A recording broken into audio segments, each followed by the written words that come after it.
Right, and I think I've been guilty in the past of making too much out of the ideas of irrational numbers and the idea of incommensurability. I mean, it's very much part of the mystery of irrational numbers. Is very much part of what originally got me into mathematics in a big way. But I've come to realise that perhaps that they're not so mysterious after all. In a world of mathematics where we have Gödel's incompleteness theorem, which tells us that that there are certain mathematical truths out there which are unprovable, and we also have certain inevitable problems with logic as well. And within this realm of a less than pristinely perfect idea of mathematics that is often touted, like for instance you'll hear people say that once a thing is a mathematical theorem is proved, it's proved forever. But I'm not so sure this is the case, because often proofs, highly complex proofs, are published only for later, for gaps to be found. So potentially a theorem could be believed to be proved only later to be undone by some other line of reasoning, perhaps. And when some of the most advanced theories in the most esoteric, abstract spheres of mathematics, when they only have probably 10, 12 specialists capable of actually understanding the theorem, the risk of this falling of a mathematical theorem, I guess, increases. Anyhow, you may just a quick recap about the idea of an irrational number being, and the example which is going to feature prominently in this video would be root 2, and it's equal to some infinite decimal. I think it's 1.414, isn't it, onwards, which never repeats.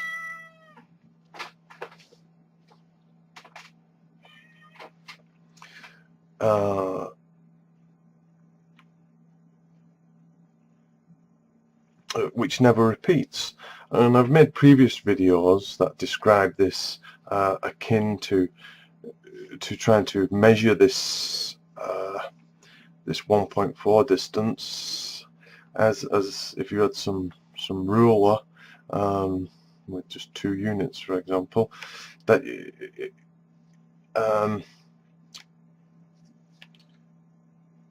being 1.5, that if you had a magnifying glass and then use the magnifying glass to make further fine markings, you would find that none of the lines would exactly line up with the root 2. And if you used a bigger magnifying glass to allow you to do even more finer markings, no matter how you try, these markings will never exactly line up with this root 2. And this is the idea of the infinite that is suggested as fact with this infinite, never repeating decimal. I also in past videos illustrated another way of thinking about this. If all rational numbers are plotted against each other, such like 1, 1, 1, 2, 2, 2, so we get a dot there, we get 2 over 1 there, 1 over 2, and we can build up a lattice structure of points, whereby every rational, that is every terminating decimal representation of a fraction, it would be represented on this infinite matrix. Then an irrational number can be conceived as a line which can actually pass through this infinite field of smaller, no matter how you divide the points, these irrational lines can cut through this matrix without ever touching a point, and that's what it means to be irrational in the context of a plane like this. And this is the best way to sell the mysterious concept of incommensurability and irrationality. But I've come up with a novel way of calling this, which kind of diminishes the ooh factor, the woo factor, quite considerably. And that is just to simply say that normally this is considered in the context of a unit triangle, where this length is measuring 1 unit. That can be 1, and the strange thing to get your head round is that when we say 1 unit, that would make that √2 units. The strange thing for many people, and for me for the longest while, is this idea of units, because you want to pin it down and say, well, what are you saying? What exactly are you saying? Are you saying this is 1 meter? Are you saying this is 1 centimeter? You're saying every time I do this with a 1 centimeter square, it's true, and if I do it with a 1 meter triangle, it's going to be true? What's this unit business? And it's whatever I say 1 unit is gives me this problem. And so in this context, I've come up with the idea of calling it the broken ruler theorem. So that if I say this length here is 1 unit, this is just some kind of arbitrary length that I've printed off. Forgive me, I'm not going to bother. It's only representative, so I'm not bothering with making sure this is exactly 90 degrees, but in the abstract idea, this then becomes √2 with this as 1 unit. And what we're really saying is, when I make a ruler, the ruler is useless to define the length of the triangle that can be constructed with that ruler. That is to say, if I use a proper ruler to make even divisions, that is rational divisions, along this constructed, let's call it kind of artificial ruler, if you like. But what is true of this artificial ruler is true of all rulers. But no matter how I make the divisions on this ruler, with this as equaling 1 unit, I'm trapped with the microscope, the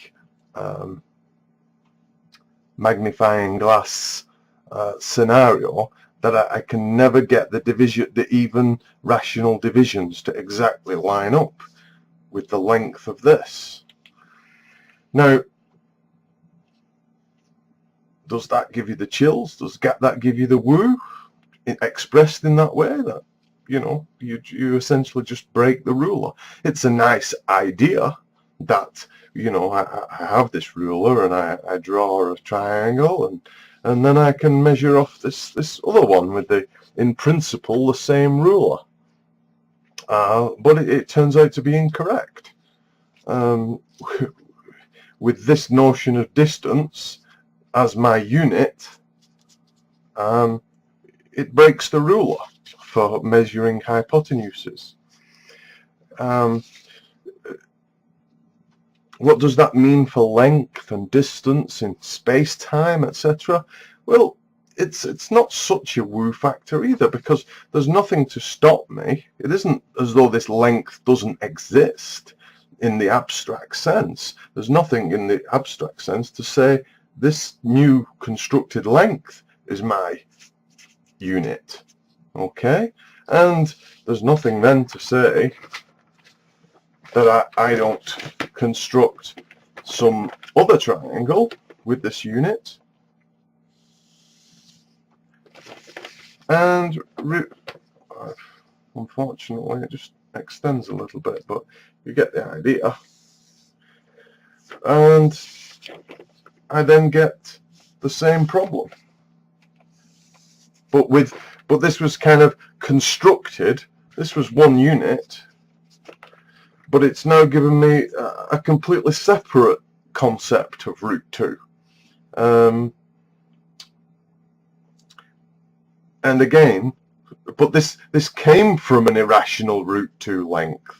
So you see, the whole thing is rather arbitrary, and it's this arbitrary sense and the fact of measurements being arbitrary that really removes the woo from, I have a better word in my mind than woo, and it's but it's failing to come to me. There must be a better word for this.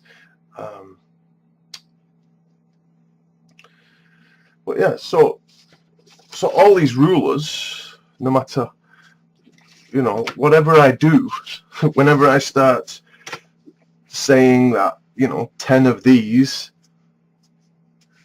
will equal 1 unit, 5, 6, 7, 8, 9, 10.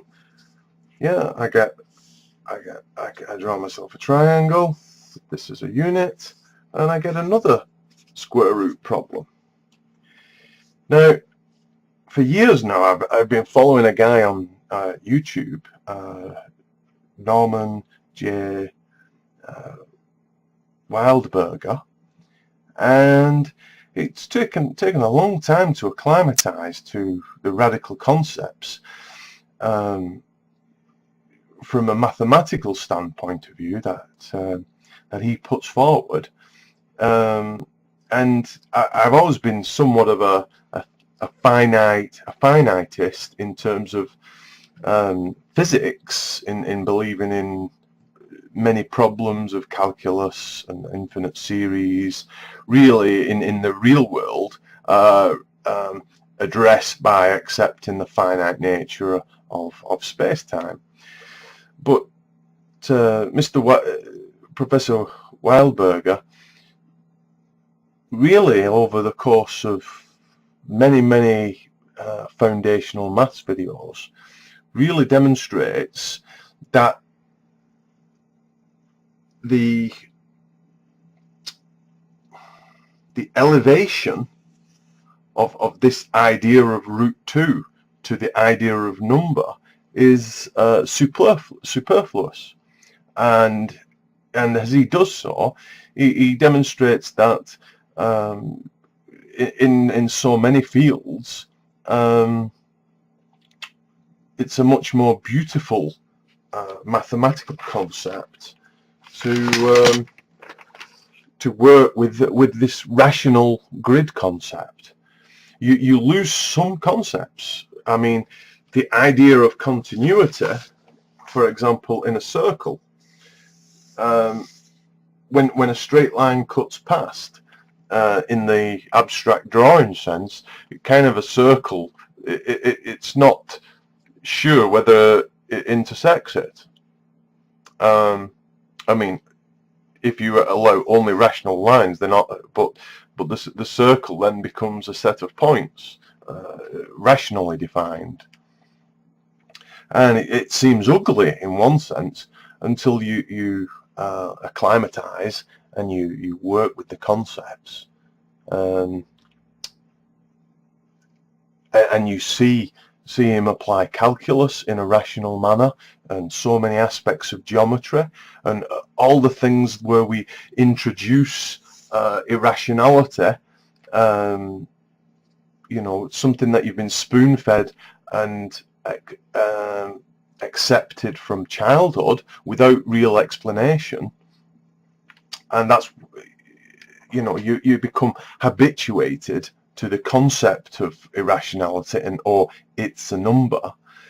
But as he says, the classic proof of root 2 being irrational is not really a proof that this thing exists as a number, so much as a proof that this length, once we make this ruler of 1 unit, is not representable with that unit by rational divisions. In a sense, we prove that we break the ruler for this geometric figure, but we don't prove really the existence of this root 2 as an actual number. And so I've really come round and become more of a rational finitist mathematician. I think that's about covers that one.